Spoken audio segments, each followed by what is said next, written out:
Yesterday I talked to you guys about the good stuff about VidCon and what I really liked about it. And today let's talk about the bad stuff. A lot of it is kind of the other side to the good stuff. So let's get to it.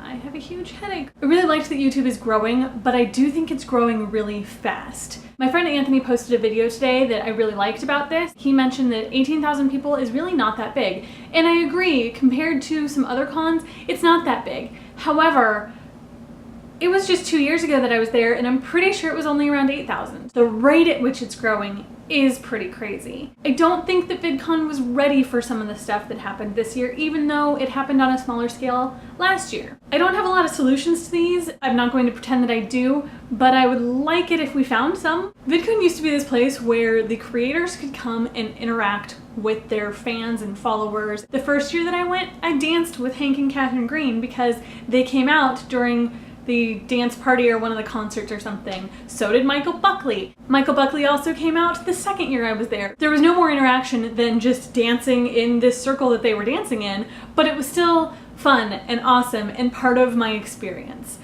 That's not possible for most creators anymore. Anybody who is getting recognized on a large scale now needs security, which is troublesome. I'm glad that there was security there. For the most part, I think the security did well. Some of the security people were quite rude. That is more of a customer service issue with their company than with VidCon. Overall, I'm glad that they were there.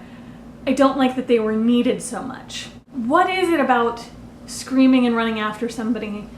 What do you get out of that? I'd like to say that when I was their age, I would have done the same with NSYNC, but I don't think I would have. I actually met together, that MTV band, and I didn't do that stuff. I waited patiently to meet them and then talked to them, but there was no screaming, squealing stuff. When I interact with one of my favorite creators, I want to interact with them. I want to let them know that I appreciate their content. I want to let them know something specific that I really appreciate, because that may be something that they remember and repeat in the future. I don't understand the screaming, running, trying to get in front of them to try and get them in a selfie that you take. I just don't understand that. And I think I do have a little bit of an idea on that. I saw something about one of the panels at Comic-Con, something big that a lot of average Comic-Con goers would have wanted to go see. In that same room before it was a panel on something about like sexism or representing women or something like that. What if we started doing that at VidCon? We could have panels on celebrity culture, the dangers that it poses to the creators, to the fans, why it damages the community. What if we put that before panels that the Harry's brothers are in? Or, I don't know, who's really big? I'm so out of touch, I don't know these things. What if we did that next year? Because I can tell you for sure, the panels that I was in definitely had people sitting waiting for the next panel. Although I kind of want the panels to be cleared out every time, but I don't work for VidCon, so I don't mean to be super critical. I actually think that it was much better organized than a lot of other people seem to think. I basically just walked into every panel that I wanted to go to and got to see all of them that I wanted. What more do I want out of organization than being able to see everything I want? I don't know. Let's figure out something about the celebrity culture. Maybe we request that creators actually say something. The people who end up making this problem do so because of their love for the creators. So let's get the creators involved in the conversation. Let's request that they make videos about this and address why it's a problem and how you can meet them without swarming. Maybe that's one way that we can go about it. And then the panels. Like I said yesterday, I loved the panels. I got to go to pretty much all of them that I wanted to. The one thing that really bothered me though was when panels were at the same time as main stage. And I don't think there's anything to be done about that without taking away panels, but it just bummed me out. Like, I didn't go to the Women on YouTube because I wanted to go to the main stage. I think Women on YouTube and LGBTQ were at the same time, which really surprised me. There are people who want to go to all of those panels and would get something out of all of those panels. So that was just one, but again, I don't work for VidCon. I didn't do the scheduling. I'm sure that was a mess without having that. Maybe something to look at next year? Hopefully?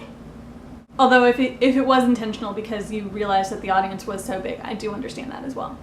If I'm going to get shit for this video, I think these might be the points I get shit for, but I want to mention them anyway. Only one DJ during the actual DJ dance party 2 years ago, which was the last time that I was there.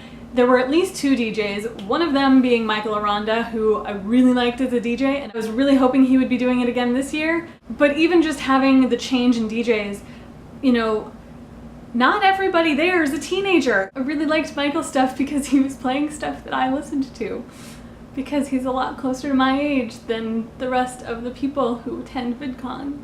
It's a small gripe, but I was just kind of blah about the music on Saturday night. Although I do appreciate that there was no EDM. I almost don't even want to use this point because I know that it's ridiculous, but yeah, I'm going to anyway. The YouTubers who post all of their exclusive stuff and they post all about their backstage stuff. I get it.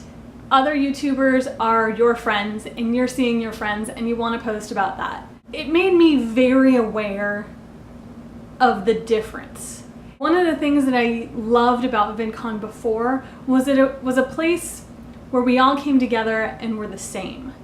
And creators and consumers were on the same level. And I get that with the celebrity culture of YouTube now, that's not the case. It just kind of felt like, haha, we're doing this and you're not. And I don't actually think that anybody was intending to do that, but when you're seeing several pictures like that, it ends up kind of feeling that way. That's all of my list. I ended up talking a lot more than I meant to. Tomorrow I will be telling you all about the people I met. That will probably be a long video as well because I met a lot of people. Some of them asked me to eat a donut. So yeah, like yesterday, there will be annotations.